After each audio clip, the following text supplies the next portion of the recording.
Hello, everybody. It's Dave Neal, stand-up comic and host of Bachelor Nation News. One of the biggest bachelorettes of all time, Hannah Brown, a.k.a. The Beast, Hannah Beast Brown, formerly winner of Dancing with the Stars, winner of Special Forces, winner of Bachelor and Bachelor. No, didn't win Bachelor, but either way, she's winning at life, and now she's winning at podcasting. She launches a new podcast. We've got some notable clips of what she has said. We're going to get to it right now. Follow me on Instagram at DNeals for stand-up show updates. I'll be in Seattle August 24th, Huntington Beach, California, August 17th.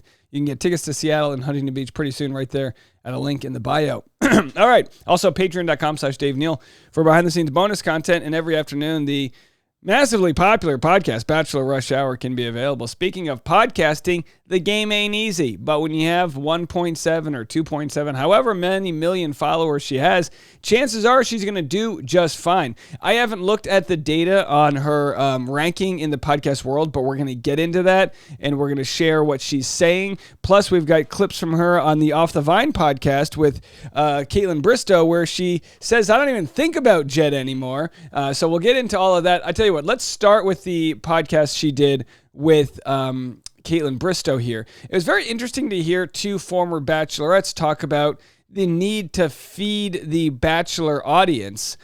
Because you do have to feed the Bachelor audience. You have to come at the Bachelor audience, and if you want to keep that audience, you have to do a little Bachelor, do a little something else, and try to pull them to your other content. I have the same issue with Driving with Dave, where my non-Bachelor video didn't perform well, even though it might have been my best interview. That's just the way it's going to be. It's a fickle bitch, and we have to live with it. Let's go to the interview. Feeling, and maybe they have something that could resonate with you that's going to hit so many ear holes and resonate with so many people out there, and they might not get that from the podcast they listen to every week. And you know, like that, you might get more listeners one week and not as many the next. And you know, it's all about what you're going through in your life, and it's really cool to have that community go through it with you. Like, I've gone through so much crap in my life, and this podcast community has just been like, I'm here for it. Like, do you struggle, like, coming from yes,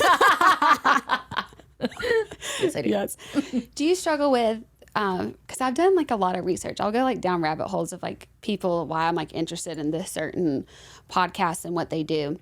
Do you struggle with, okay, there are some people that want to listen to certain things for you to talk about, but you might have outgrown that, or want to talk about something different, but then you see your numbers and you're like, oh, but people really like this. I struggle with that all the time with Bachelor stuff. Yeah, that was kind of or like for me. So what she's doing here, and God bless her mess, is that Hannah's trying to say, I don't want to talk about this stuff without pissing off the fans that know her because of that stuff. It's like when I started my podcast, I was like, oh, I just want it to be mental health. But I'm like, no, like you have to talk about pop culture in some way. I can still do it in a positive way where I'm not like shitting on whatever so-and-so did and making it worse for their mental health. Yeah, it's not like hot off the press Harry Styles and this person, you're just like, ew, how is he making out with this is so great. Like, you don't have to do that. You can be like, oh my gosh, did you hear this? So, like, I wonder what they're thinking. Like, there's so many, and that's just who you are, though. You'll naturally do that. And you can't, you know, pigeonhole yourself into one topic, because naturally other topics are going to come up. But I do that same thing with, you know, obviously my numbers go up with like if I'm recapping The Bachelor or having people on from the current season, and I'm just like, I like it because I love giving people an opportunity to have their own voice on my podcast, because it's kind of like you have to, you know, in order for me to have the luxury to make non-Bachelor content, I have to make Bachelor content. The Bachelor content is the thing that drives the channel, and then from there you try to get at least to a critical mass where you're big enough that you can do non-Bachelor stuff. I don't know if this is interesting to anybody, but these are the conversations I have. I mean, if I'm bitter, and I do get bitter, of course Hannah Brown and other people are, because you're not just defined by one thing you did on a TV show. Like, take me, for example. I'm going to interject here. It's my show. I massively feel like the content I do on Bachelor Nation News is a C+. It isn't even close to what I'm capable of doing. I have a screenplay over there I wish I was working on. I have my stand-up comedy tour dates. I've got all these other things that I think I offer more to the world with. And yet, I'm still in a very successful, and I'm very appreciative of, community that might not value me for the things I might be better at. It's almost like I'm throwing fastballs, but my best pitch is a splitter, but you guys just want to see the fastballs. That's the world it is. And you just got to balance it. Like, see a part of myself. But I saw, like, when I watch her, I'm like, oh, I would do something like really goofy like that. Yeah. It's like so innocent. They're talking about Charity and how young she is. But she's done the work that a 24-year-old, me at 24 as a Bachelorette, did not do. I mean, which I can't even imagine. Now I remember people like being upset that I was so young as Bachelorette. And I'm like, I know what I want. And by the way, stick around. I'm going to go to the Chartable and I'm going to show where she stands on the podcast charts after her first day. Because all my friends were married. Like legit, all my friends. I had 7 of my good friends got married right after college. Yeah. And I was in a serious relationship. How many are still happy? Be for me. Right. So I'm like, what do these people know? 3. They don't know me.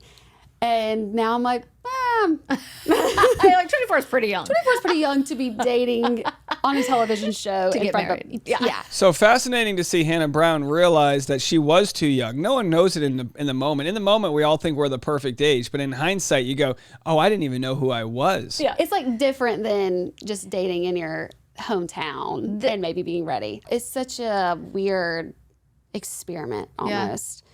I forget about Jed all the time. Have you ran into Jed in Nashville now that you live here?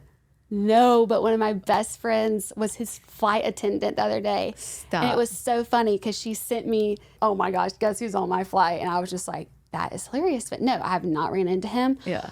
But I genuinely mean this. Like, I have no ill will for him. I'm so happy. Like, I heard he's like engaged. Yeah. Like, not only should she not have ill will, but I think, and again, I could be wrong, I always believed Jed. This might sound crazy. I always believed him when he said he wasn't dating the other girl. He stuck to his story, and that's just how I feel about it. And I guess we'll never know the truth. Good for him. Yeah, that was such a small little sliver of something in your life. Like, I wonder if he still feels the same way. Like, oh yeah, like I think I one time got engaged. Like that's how I feel. Yeah, yeah. I mean, yes, I'm sure afterwards was traumatic for both of us, and like he probably doesn't always forget like the backlash, but that we were. Yeah, I mean, because Hannah was a part of a vehicle, the Bachelor producers and everybody, that hated on Jed. And again, I'm not saying I was innocent either. Criticizing his music, say he's a shitty performer, he's got a bad voice, all these things that are really irrelevant to the fact that he apparently had a girlfriend that he loved when, again, maybe he compartmentalized loving someone versus being in love with them. I don't know. Don't get mad at me, folks. But I tend to like to believe people when they tell me something. Engaged does not feel real. And I don't even know, like, I don't know him. It doesn't count. Like, I don't know him. No. I mean, Hannah's engagement counts less than Caitlyn's. Caitlyn, of course, lived with Sean Booth after, and it was way more serious. But Hannah's was over before the final episode. It was all just such a whirlwind for you, and then you went right into dancing, and then it'll never not be weird. Yeah, it'll always be weird. I mean, there's just my life is just a reality TV show. You know what? At all times. Would you do reality TV again? What if it was like The Life of Hannah? Would you do it? I've thought about this. Because I have an idea to pitch to you. So anyway, they get into the fact that she would do it, but she'd have to have some creative control. She wants to bring control back to her life. I totally get it. All right, let's do a refresh here and see how many views she has. Of so what? This is Hannah Brown's new podcast. 9,000 views on day one. She already had a substantial amount of audience from kind of her vlogging days, but let's just go into it. She says a bunch of things here. Again, this is her first solo episode, so this is an episode where I am in no means going to judge her as a podcaster. It can take a long time to find your podcasting voice, but it'll be interesting to see what she has to say direct to camera, which, by the way, I normally hate when you go direct to camera, but only on a solo episode am I okay. Otherwise, it's so weird when people look at the camera when they're talking to someone else. It's like, what are you doing? A camera for everybody to see, which I'm thankful for sure, but I haven't really had as much control or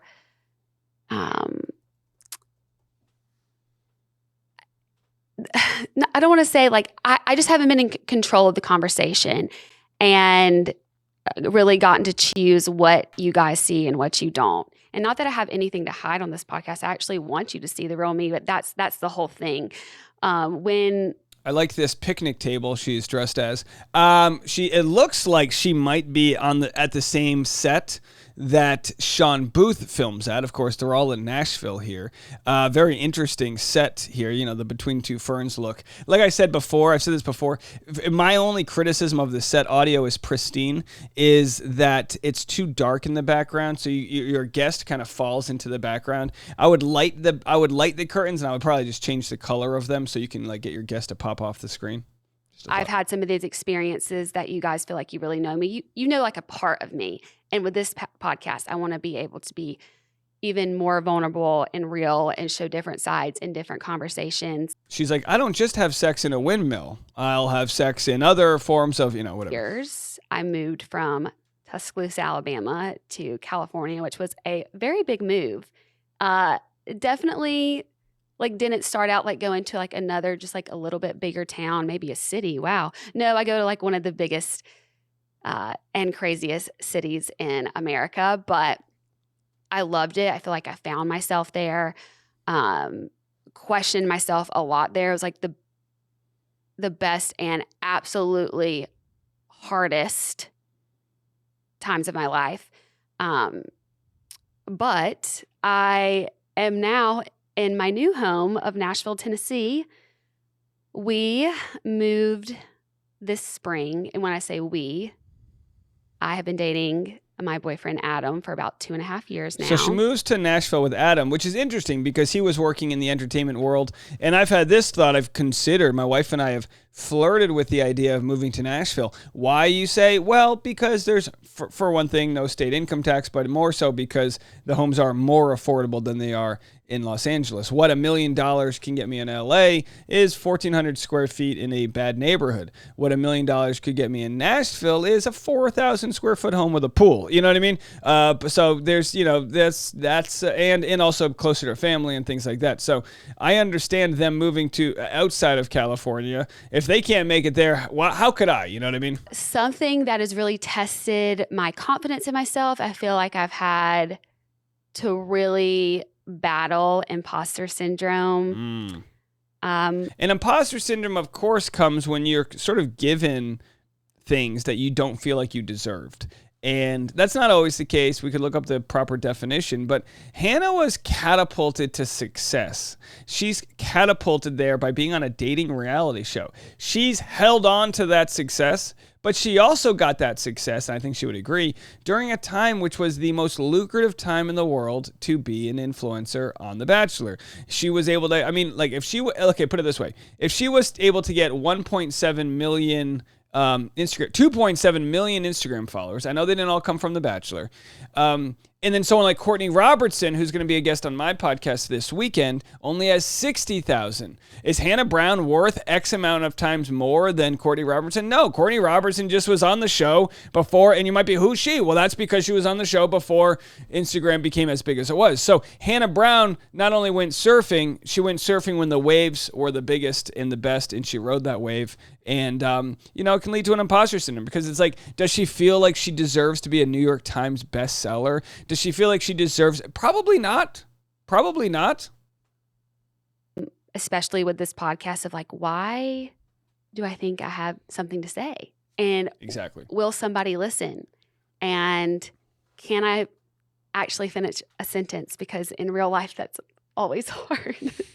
Yeah. It'll be interesting to see how she does. But I will say she's gone through hell and back in some ways due to her own making. She had a sort of cancellation happening when she was singing inappropriate lyrics to a song on her Instagram. And she's had to deal with things like that she is no victim of, but has learned from. And for those reasons, she does have something to say. She does have a story to tell. It's just a matter of, she's probably had a very lucrative experience on reality TV. I am sure she understands how hard podcasting can be, but even someone like Victoria Fuller, who took a long hiatus, maybe she'll come back, maybe she won't. People tend to quit these things when they don't work out right away. We'll have to see how that goes. My guess is she's going to have enough critical mass, enough of a team behind her to get this thing off the ground. It is hard to know that everything that I've ever done, somebody might know about it and question. and that just like can get in my head. So I think that's where like it's really started, is in the past few years of questioning my worth and what I can actually give. But that's also taken me on a very crazy but good and helpful journey. And that's why I guess Better Tomorrow even exists. So yeah, look, whenever you have to question your own self-worth, you're probably doing the right thing. It's the people that have all this bravado that think they're smart but are really dumb. Those are the people that I think are we have to be scared of. So here she is in all of podcasts in the United States of America. She's ranked 32. This is my first time looking at this. This is extremely high. Now the podcast chartable rankings are based on new subscribers, so new podcasts tend to do very well. In mental health, she's ranked number 2. Health and fitness, number 3. And in Canada, she's in the top 200 as well. So global podcast reach, 2,000,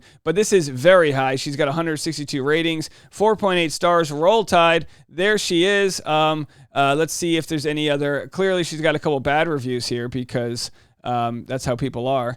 Some 4-star reviews, but doesn't look like we have any 0 or 1 star. I guess you can't leave 0, but 1-star reviews. So it looks like her community is out there supporting her. And as far as rankings go on the charts, very high. I mean, if you want to look at her rank, we can't sign in there. But if you want to look at where she stands in the podcast world right now, she is ranked very, very high amongst like Huberman Labs. These are huge podcasts. The Pardon My Takes, the Theo Vaughn. This is a huge podcast world. Will she stay in that top podcast world? Who knows? But if you look at like Chris Harrison, he was ranked very high up in the podcast world when he launched, and now in society and culture, he's down to 179. So in relationships in Canada, he's at, so in relationships in the US, he's at 24. If you take someone like my podcast, which of course I have none of the social media push or agents working behind it, not to blame anybody, but in relationships, we're 110. So we're slightly behind Chris Harrison here, but that's, we've also got your grassroots effort pushing us. We don't have agents, like I said, we don't have 2.7 million Instagram followers, but by all means, work with what you have. I've got you, babe, and that's all I need. All right, what do you think about this? Let me know if you're going to listen to it or if you're just going to keep tuning into my channel. Either way, I'm thinking, and again, it's Thursday. Tomorrow, Fridays is when I've been launching Driving with Dave episodes on the podcast and then YouTube on Saturdays. I'm thinking that I'm going to start dropping the Driving with Dave episodes on Saturdays on the podcast and Saturdays on the YouTube channel at the same time. Let me know what you think about that. I'll be back with more content right after this.